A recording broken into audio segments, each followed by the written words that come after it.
Sancte Spiritus, repletuorum corde fidelium, et tui amoris igneis ignem accende, emite spiritum tuum creabuntur, et renovabis faciam terrae. Oremus Deus corde fidelium Sancti Spiritus illustratione docuvisti, da nobis in iodem spiritu recta sapere, et eius semper consolatione gaudere, per Christum Dominum nostrum. Amen. Sede sapientiae, Ora pro nobis. Omni Patris et Filii et Spiritus Sancti. Amen.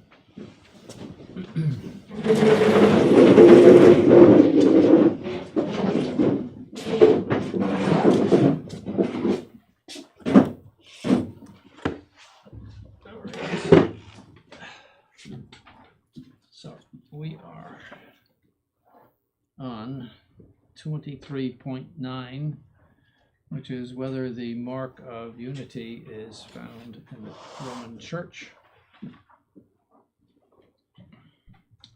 And we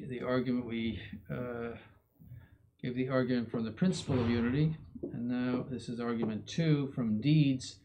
One faith is seen in the creeds, in the professions of faith, which are published by prelates, meaning the bishops, etc., in catechisms, in public speeches, and in it most of the obedience is seen, by which each person is bound to subject his private opinions to the decrees of the Roman pontiffs and the canons of the holy councils. Apply that to the Novus Ordo.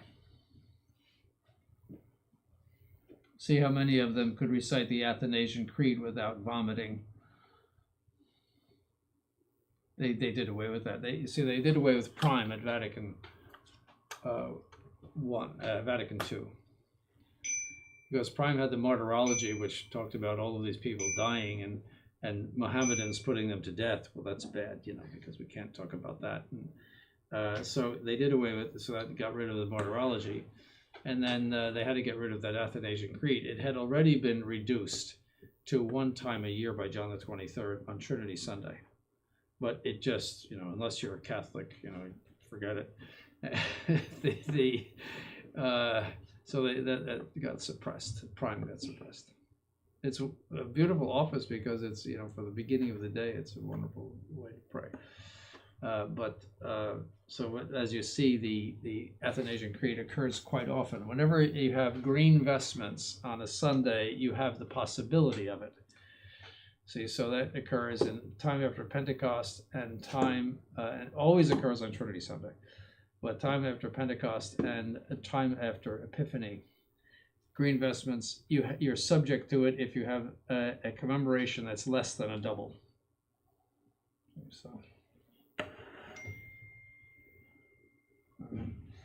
So, one government, the faithful cohere with the bishops, and the bishops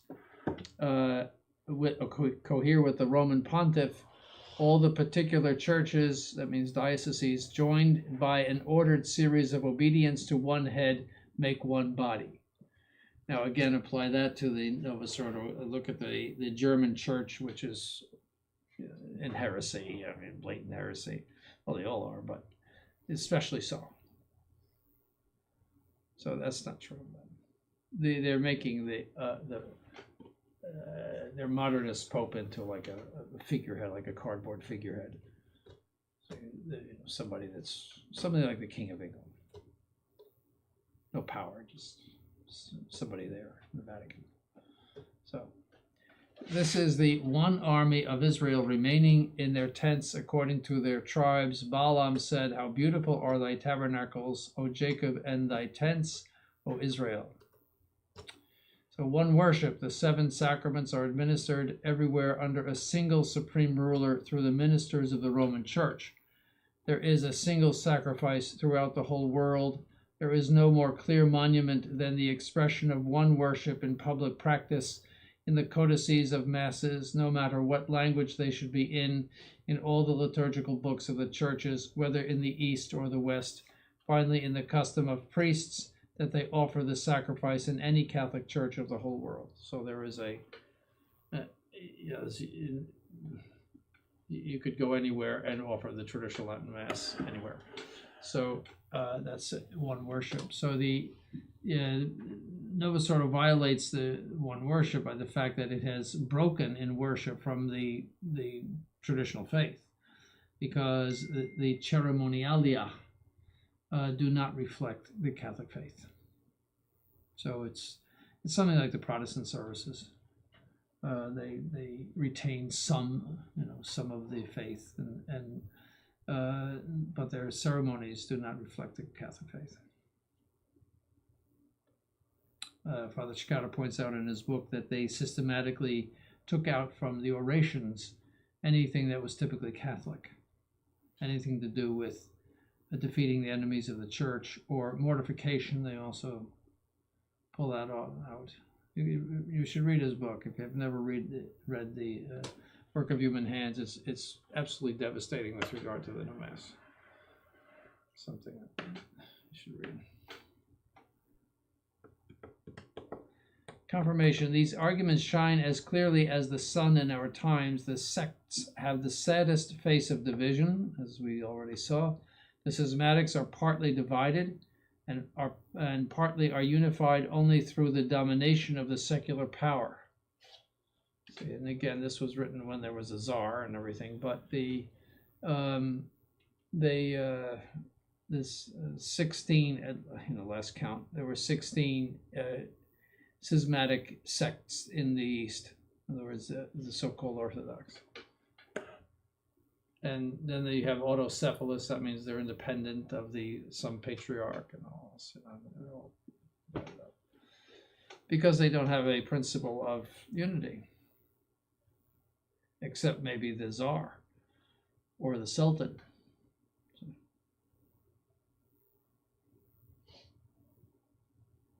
You have to have a principle of unity in order to have unity. So principle is that from which something flows. That's the definition of principle. And in the Catholic Church, the unity of religion has been illustrated with ever new splendors under the reigns of Pius IX, Leo XIII, and Pius X. Nor do we marvel at the fact that the dogged adversary of the Catholic Church, Bismarck, called the unity of the Roman Church great and admirable. He hated Catholics, absolutely hated them. But he finally had to give in to them. He persecuted the Catholic Church all during the 1870s, and with something called the Kulturkampf, which was the culture war, culture struggle. That's German. And but then the Catholics held out, and he had to cave in to them by 1880. And then when Kaiser Wilhelm II came, Kaiser Wilhelm II, although a Lutheran, admired the Catholic Church because of its, how would you say, its cultivation of authority. You see, there was that it promoted authority. He also, for its ceremony and splendor, he actually went to see Leo XIII in Rome. Kaiser Wilhelm, when he was young. Bismarck waited outside, and when Leo XIII was making progress with Kaiser Wilhelm, Bismarck came in and said, "You got to come now." Yes, they were sitting at a desk talking to each other. This is the new Kaiser, and he was fairly young at the time, and so Bismarck was still very controlling. But then Kaiser Wilhelm canned him later. He got rid of Bismarck later. So. And Kaiser Wilhelm actually went so far as to exempt Catholic seminarians from military service, which in Germany, like you have to forget it. But he had an admiration for it, and he never persecuted the Catholic Church. So anyway, so that's Bismarck. This unity is not mechanical but living, by which the mystical body of Christ has never ceased, despite whatever causes sought to break it up, to be undivided in itself and divided from anything else. St. Thomas says that the source of this unity is the faith which professes belief in the Holy Ghost unifying the Church. The Holy Ghost is said to vivify and unite the Church. Charity unifies the whole Church in the unity of spirit. Cajetan comments on what the sense of the angelic doctor is in this place. He says, anyone among the faithful considers himself to be a member of the church, and as a member of the church believes, hopes, administers the sacraments or receives them, teaches and learns. And because of the church, he does these things as a part, because of the whole, to which pertains whatever does these things according to the faith and tradition of the church. So that's what that means. Objections. Objection 1, among Catholics, that is, among Franciscans, Dominicans, Jesuits, and among Gallican bishops and ultramontane bishops. Ultramontane means over the mountains, beyond the mountains. And that was the term in French for the French who actually believed in the Pope. You see, the Louis XIV in 1681, it's right around there, declared that he was the head of the church in France, and that well, I don't know if he went that far, but anyway, he said that the teachings of the popes and their documents and all could be rejected by the French government.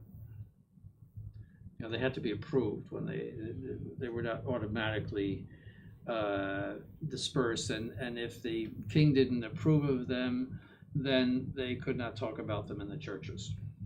So some encyclical or document, anything. That's known as Gallicanism.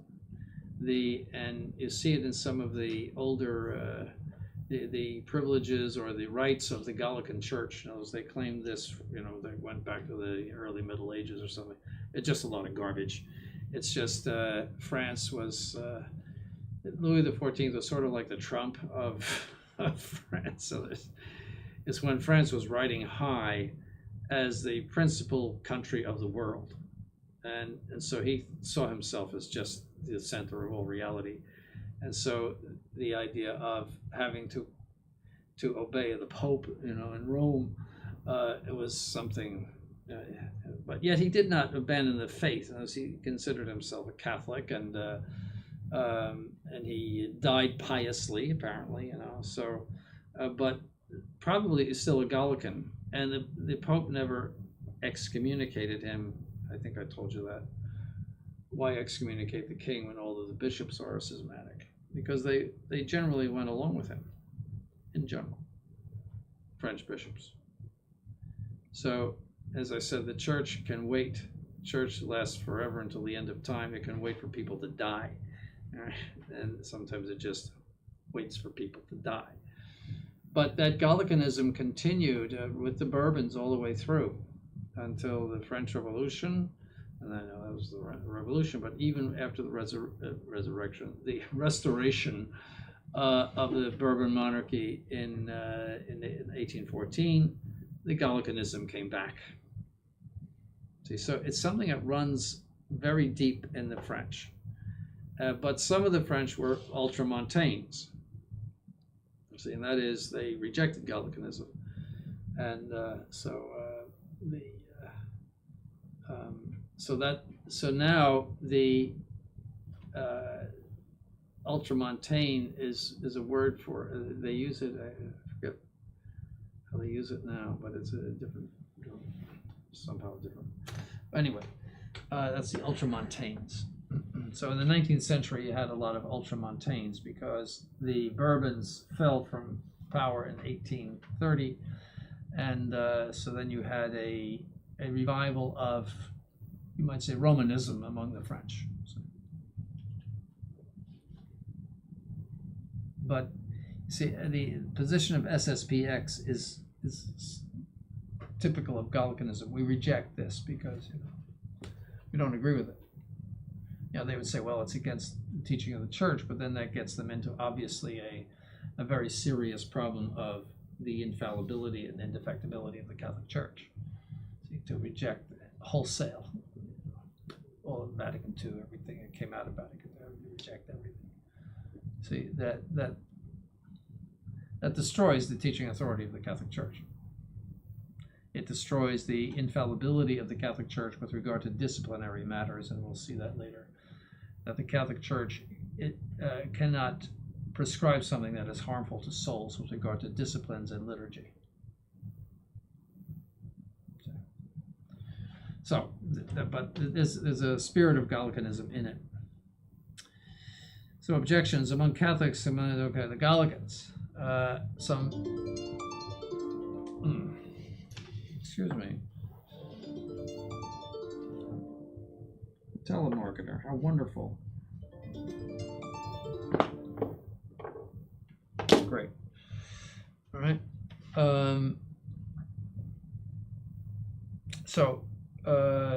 So very bitter controversies have been fought over matters of faith, therefore the Roman Church is not one. So the Dominicans and the Jesuits, everybody knows that. The Franciscans, Scotus, and the Gallicans, etc., etc. So it's not one. Response, I distinguish the antecedent. There have been fights about defined matters of faith, I deny. About doubtful things and matters which can be freely discussed, I subdistinguish. The Catholic people are willing to submit themselves in the case that the Church defined, I concede, otherwise let it pass. This must be noted first, that there will be seen in the Church until the end of time both human infirmity and divine power. The latter is a remedy for the former, which is the cause of the fights and controversies. For there were not lacking controversies even among the apostles, but through the magisterium of the Church, unity was preserved. In this way, the observance of the legalia, the Jewish rites, was settled by the Council of Jerusalem. See, so, and it's not such a bad thing, because controversy drives research. I have to answer them. So then you look at what the fathers said. You look at it drives research. It's not an entirely bad thing, but it should be conducted in a civil manner. Sometimes it wasn't always conducted in a civil manner, but it's not wrong that there should be some maybe heated discussions. Let's call it that way. It drives people to look for what the answer is. Heresies are usually the cause of definitions of dogma. Usually. All the Christological declarations in the early church were because of heresies. So it doesn't in any way affect what is dogma and declared dogma of the Catholic Church. Nobody's fighting about that. It's explanations of things like how grace works. That was the big Jesuit Dominican thing.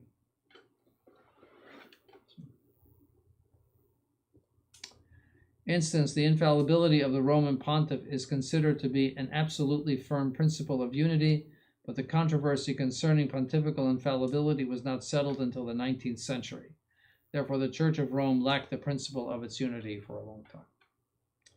I distinguish the minor that this controversy was not settled until the 19th century, understood in the sense that this infallibility was previously held to be doubtful by the whole Church, I deny.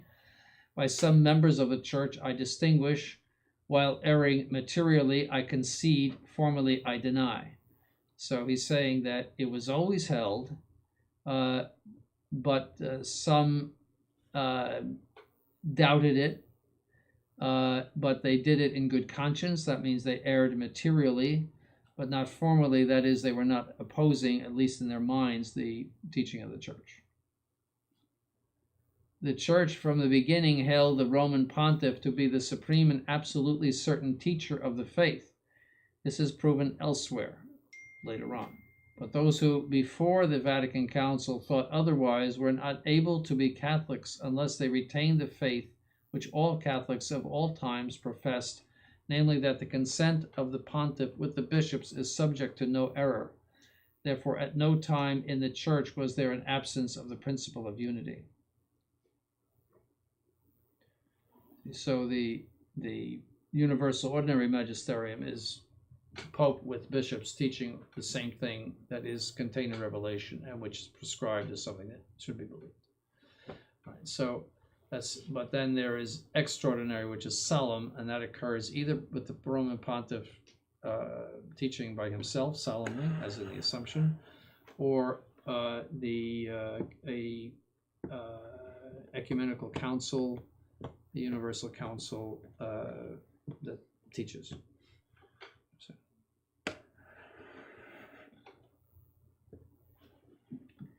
Objection 2. In order to preserve unity, it is necessary to have authority which expels the rebellious. But we read that Polycarp and Polycrates and the churches of Asia, although they disagreed with the rest of the regions of the world, as well as with the popes Anicetus and Victor concerning the date of Easter, nevertheless remained in communion with the church. So this is a famous case, and that is the date of Easter. The Eastern Catholics did not want Easter on or close to Passover. There were a lot of Jews in the East, and they didn't want to confuse all of the Easter rites with the Jewish Passover on the same day or right around it. So they wanted it later. That's why to this day the Orthodox, the so-called Orthodox, have their Easter later than we do, whereas ours very often occurs, not this year, but often occurs in the vicinity of Passover. The rule in the West is the first Sunday after the first full moon after the spring equinox. That's the rule for the West. I don't know what the East is, but the barber told me, he's a Greek Orthodox, he says it has to be after Passover. So I don't know, but I think theirs was quite close because Passover was late this year, and I think it was only 4 or 5 days after Passover, so I don't know, how they reconcile that. But anyway, so there was a fight in the early church about the date of Easter. Response: I distinguish the minor. This controversy was a matter of faith, I deny. A matter of discipline, I subdistinguish. The church used its supreme authority at that time to settle the controversy, I deny. That the authority acted with clemency in order to establish peace, I concede. So this is what happened. There were 2 Pasks. That means the Pasch of the Pasch means Passover, of the crucifixion, the character of which concerned principally the death of Christ, and the Pasch of the resurrection, in which it was customary to celebrate the resurrection of Christ. The death of Christ was solemnly celebrated on the 14th of Nisan. The 14th of Nisan is the day of Passover. See, Nisan was the Hebrew lunar calendar. Right, to this day they celebrate on the 14th, so that is the full moon. See, that's the day of the full moon. So often that occurs on Holy Thursday or the Good Friday. But that's why the darkening of the skies was not the result of an eclipse of the sun, as the idiotic rationalists say. Because in order to have an eclipse of the sun, you need a new moon. Because the moon has its back to the sun. And so you can only see a little glow around the edge that's a new moon. So it was a full moon, 14th of Nisan. It's impossible. The reason why you get a full moon is that the moon is absolutely opposite the sun. So it could not possibly block the sun. So, but that was an eclipse of the sun, and it just happened to come at that right time. And so anyway, the death of Christ was solemnly celebrated on the 14th of Nisan. The solemn fast was terminated, or as others think was interrupted. 3 days later, they celebrated the feast of Easter, the Pasch of the resurrection, on whatever day of the week it fell. So not on Sunday necessarily, but. See, so the Good Friday would be Nisan, the 14th of Nisan, the full moon day. And then 3 days later, it could be on a Tuesday, you would get Easter, whatever it is. The custom of the Roman pontiffs, contrary to those who observe the 14th of Nisan, was contained in this rule: let the mystery of our Lord's resurrection be celebrated on no other day than on Sunday, and let the fast be observed up to the day of Easter. Now you remember that in the early church, the Paschal Vigil took place on Saturday evening at about 5 p.m., and Mass was celebrated at about 5 a.m. in the morning of Easter Sunday. There is no history of a midnight Mass, none whatsoever. As a matter of fact, our Lord did not rise at midnight.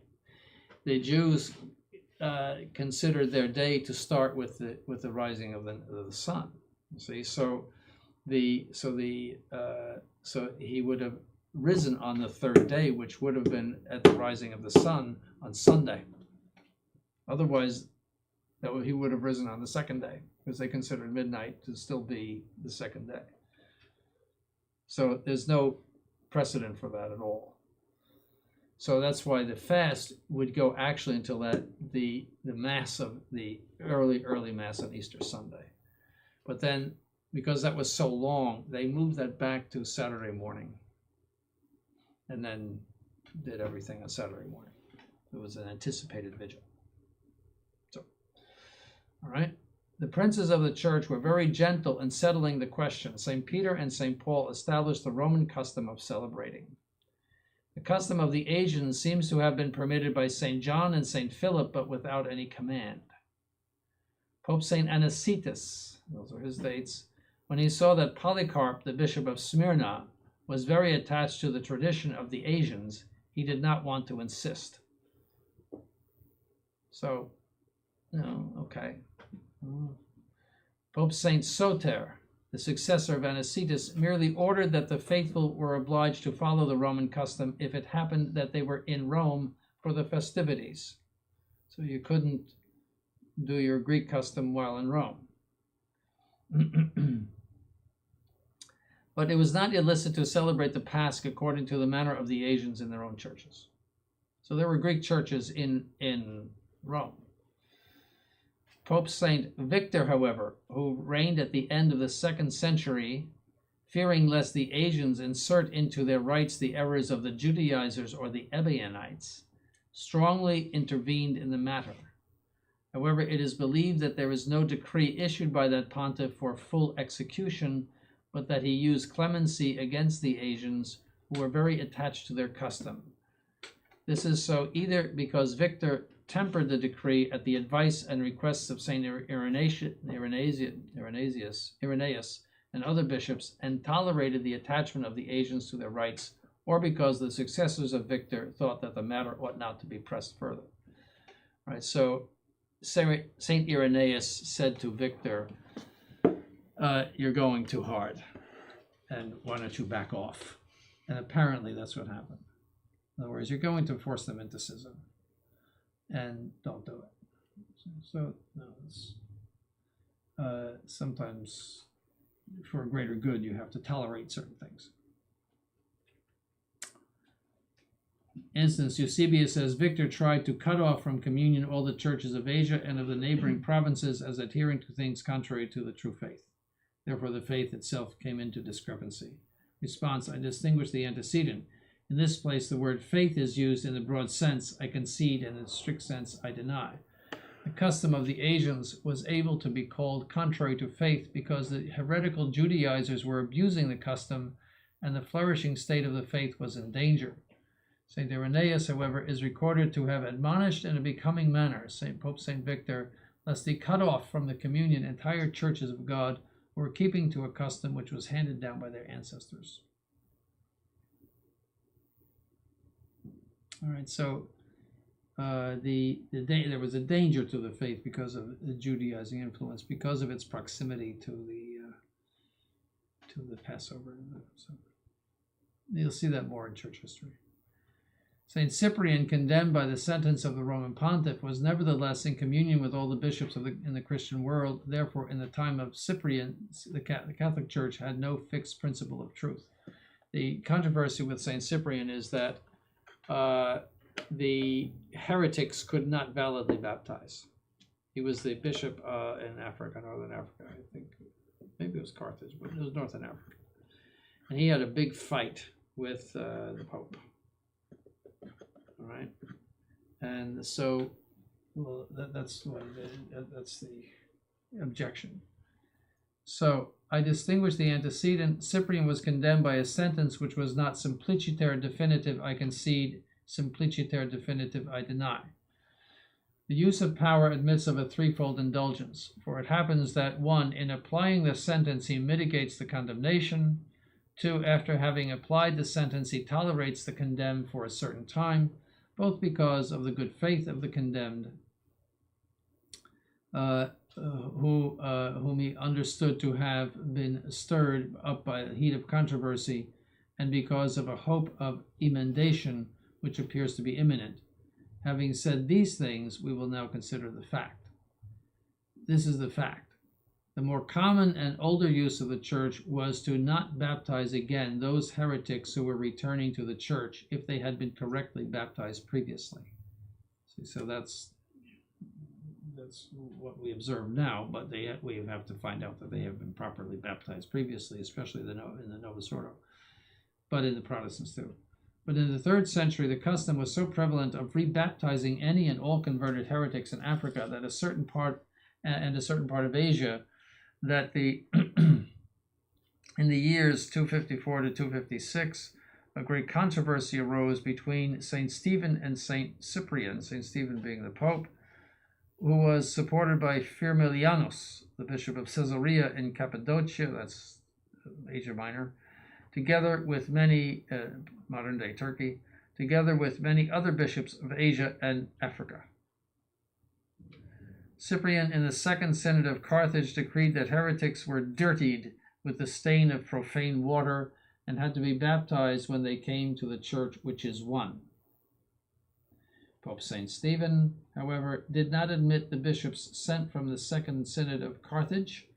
Some say the 3rd, where the decree of the 2nd Synod was confirmed, for even a common conversation. So he rebuffed them and ordered that the universal brotherhood, that always refers to the church, should not permit them into its house. All right, so Stephen was rather adamant. The same Roman pontiff promulgated this decree: if therefore anyone from any heresy should come to you, let nothing be done again except that which was relinquished, in order that the hand be imposed for penance. See, so only redo it if there was some problem in the original baptism. That's the sense of it. Sentence. The sentence of Stephen, since it is not ex cathedra, cannot be said to be simpliciter definitive. For such a sentence is not demonstrated even by the severity of the Roman pontiff towards the legates, as is obvious, nor is it contained properly and truly in the words of the edict. You see, whenever there's an infallible statement or something definitive, you need the language. We declare and define, for example. See, that's certain language.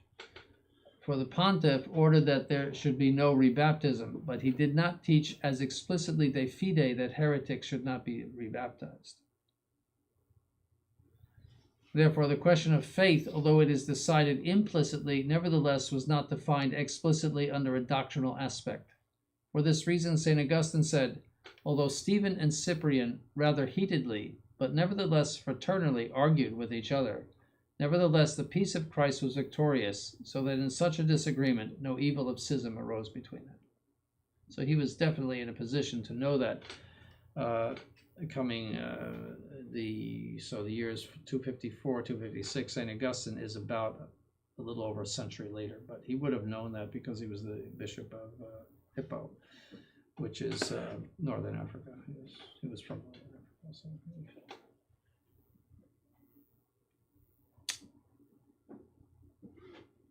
Instance, in order that unity be preserved, and you'll see that more in church history, there's a very great, probably have it here, Parsons, that deals with all of those controversies right there, I think, that deals with all of those controversies in detail. So, instance, in order that unity be preserved, it is necessary to obey even those decrees which are not definitive. However, Cyprian, together with many bishops who were in agreement with him, were never considered to be non-Catholic, despite the fact that they did not obey the decree. Therefore, the Roman Church is not one. See, so they got away with being disobedient. That's the instance. Response. I distinguish the major decrees which are not definitive must be obeyed, I concede. And decrees must always be equally enforced, I deny. I distinguish the minor. Cyprian did not cease to be considered Catholic, I concede. Was approved, I deny. Rulers, when they consider the efficacy of laws and the welfare of their subjects, in the case where their subjects observe only little by little their counsel, will often consider this to be sufficient by necessity, especially when it concerns customs. See, so sometimes enforcement is an interpretation of the law, or it's how much you enforce. Really, enforcement is everything. You could put up speed limits on the highway. Enforcement is everything. If they didn't enforce a certain limit, people would go 200 miles an hour if they could. See, enforcement is everything. And it's considered a form of interpretation of the law. In other words, for example, on these Pennsylvania Turnpike, you can do 80 miles an hour. They're not even, you fly by the police. See, so that means that it's an official toleration. See? So, a decree is one thing, enforcement is another thing. And this is a disciplinary thing. It's not a faith thing. All right, so the rulers, when they consider the efficacy of laws and the welfare of their subjects, in the case where their subjects observe only little by little their counsel, will often consider this to be sufficient by necessity, especially when it concerns customs. Ballerini says, customs and practice among Catholics here and there are diverse in such a way which, while unity is preserved, make the things so obscure that although they concern the sacraments, it can appear uncertain whether they pertain to faith or discipline. St. Augustine covers up the fault of Cyprian by saying this, for how could a matter which was involved in such mists of disputation even have been brought into the full illumination and authoritative decision of a plenary council, had it not first been known to be discussed for some considerable time in the various districts of the world, with many discussions and comparisons of the views of the bishop on every side. Therefore, Cyprian was tolerated, a bishop who excelled in doctrine and virtues. Stephen, he was a saint. Stephen, in fact, perhaps moved by the interventions of St. Dionysius of Alexandria, addressed to him in a letter that he spared the rebaptizers to not pronounce an excommunication properly so called if he did in fact threaten it against the Africans and the Asians. The Roman pontiff was soon crowned with martyrdom, and Cyprian made peace with Pope Sixtus. So it blew away with the death of Stephen. So, apparently tolerated it.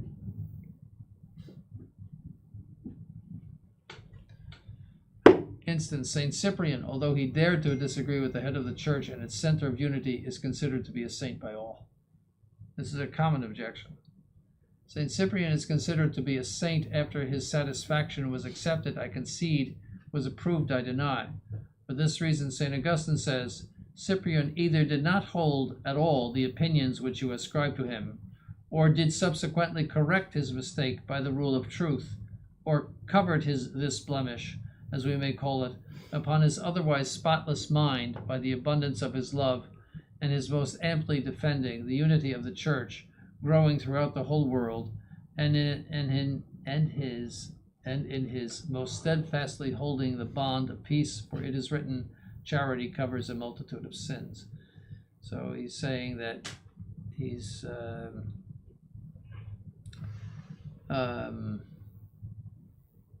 was so saintly that it could be overlooked, essentially. To this was also added that in him, as a most fruitful branch, the Father removed by the pruning knife of suffering whatever may have remained in him, requiring correction. So, in other words, through his suffering as a martyr, all was forgiven. That's the reference. Roman Church has always venerated him as a glorious martyr. So.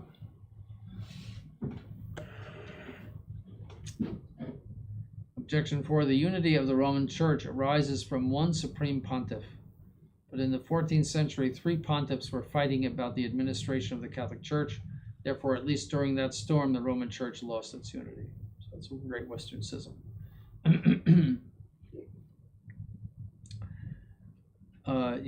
The first one was the Roman election. I think it was Urban VI, if I'm not mistaken. And he was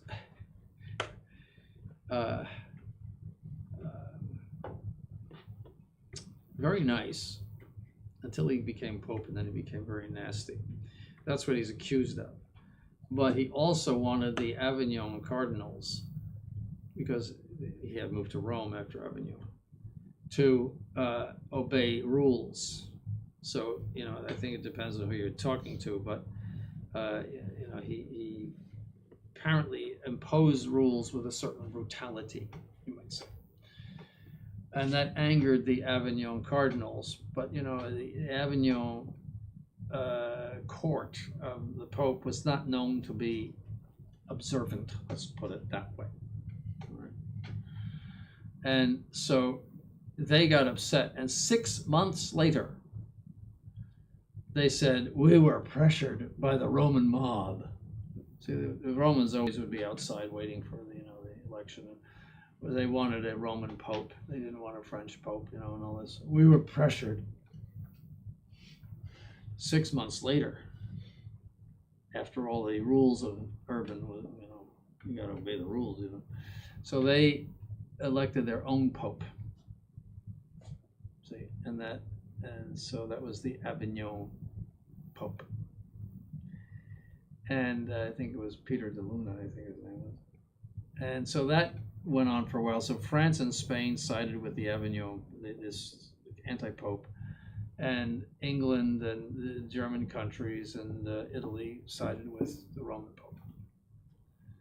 And that lasted for quite a while until there was an attempt to solve the whole problem by electing in Pisa a third pope who expected the other two to resign, and that would be well, that failed, and you can read about that, how that failed. So there were a time when there were 3 popes, and that third pope was John the 23rd.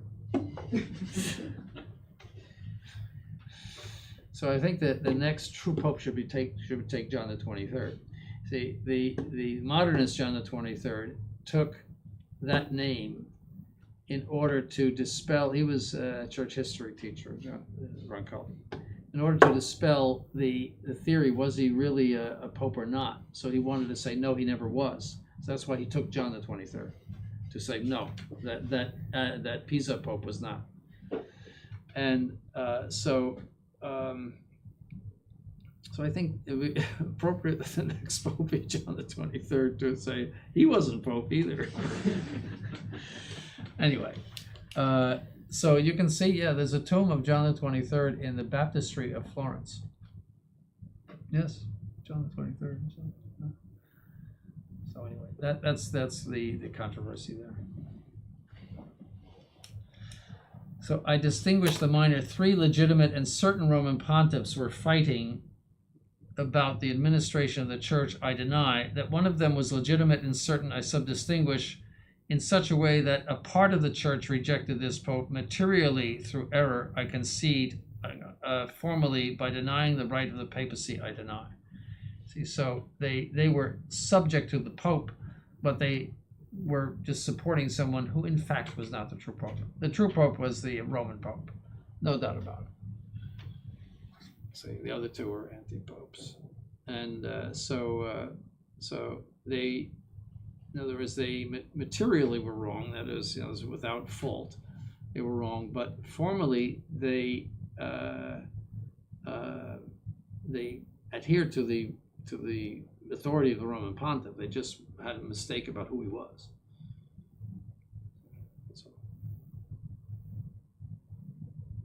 So it was called a schism without schismatics. In other words, nobody wanted to be a schismatic. They just wanted to be with the Pope, but they weren't sure which one it was.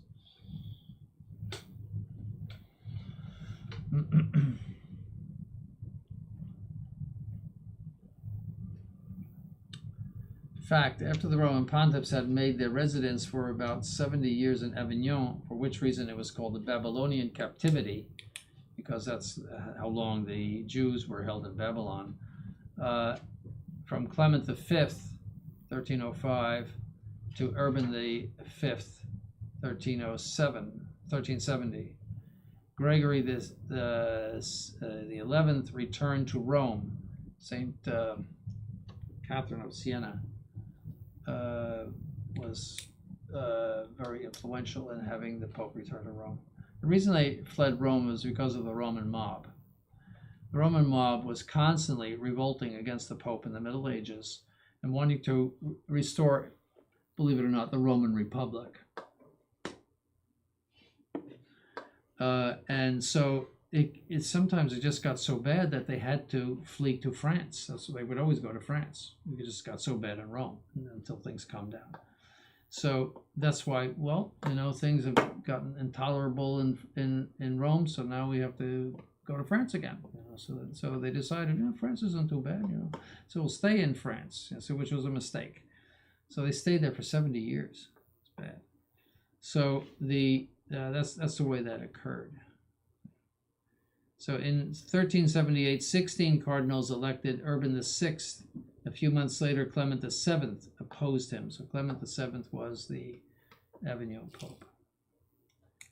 Urban VI's legitimate successors were Boniface IX, Innocent VII, and Gregory XII, who abdicated. Clement's successor was Benedict XIII, or Peter de Luna, who was deposed. Council of Constance solved the problem. For 6 years, there were 3 priests who were fighting over the pontificate. For the Synod of Pisa in the year 1409 declared Gregory XII and Benedict XIII to be deprived of their right, but they did not want to abdicate. They elected Alexander V, who was succeeded by John XXIII.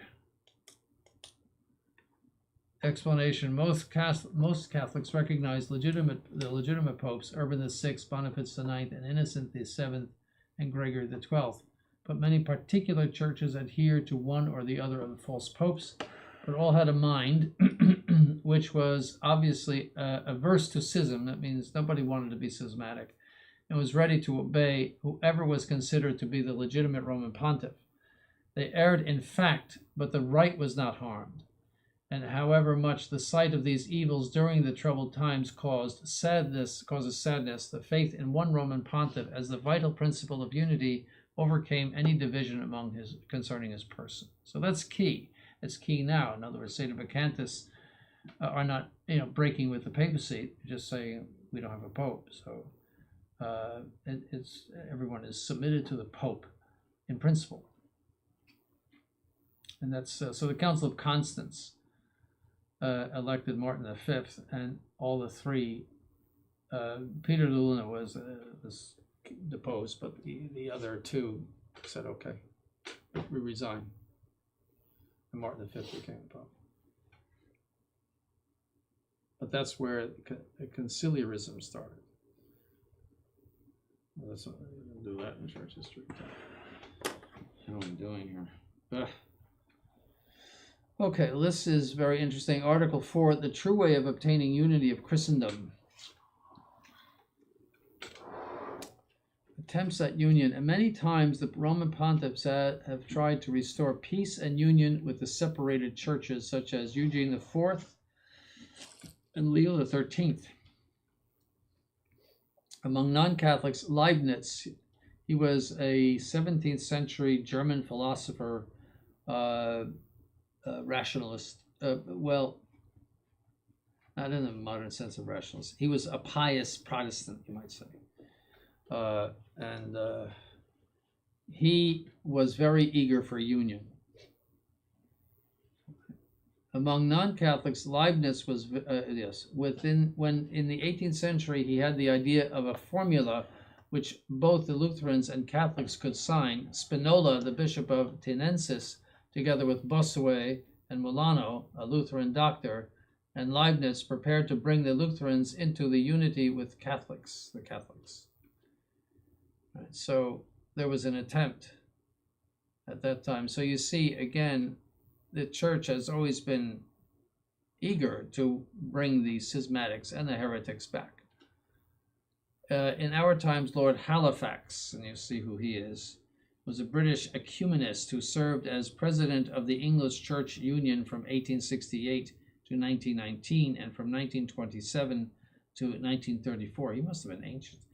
He was the father of the well-known Lord Halifax, who was the British Foreign Secretary from 1938 to 1940, one of the architects of the British policy of appeasement prior to World War II. Before World War II, they were giving Hitler everything he wanted.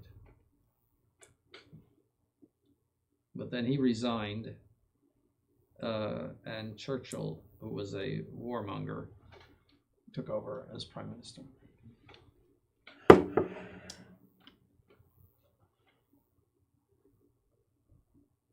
The character of he was a foreign minister, I think. Foreign minister, British Foreign Secretary, yes, Halifax, and then Churchill became Foreign Secretary. Character of said society and the sentence of the Catholic Church concerning it. No, that's wrong again. He did not become foreign. No, he was elected. Became prime minister after. Yes, okay, let's forget it. The characters.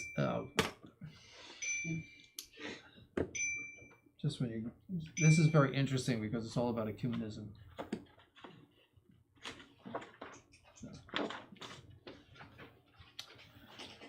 All right.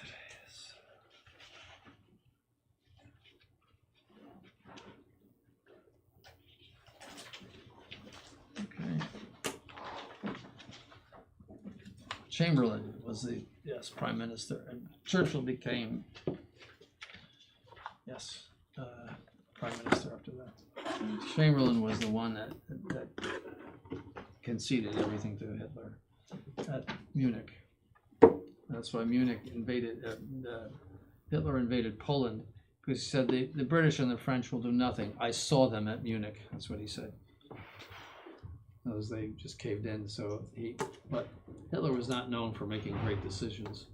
He was full of himself. Yeah. But they did do something. Yes.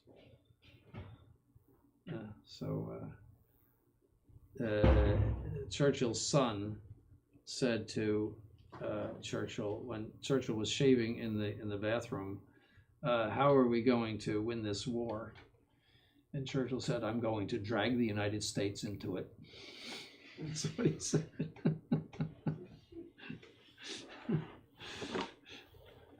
Yeah. So anyway, that's what he did.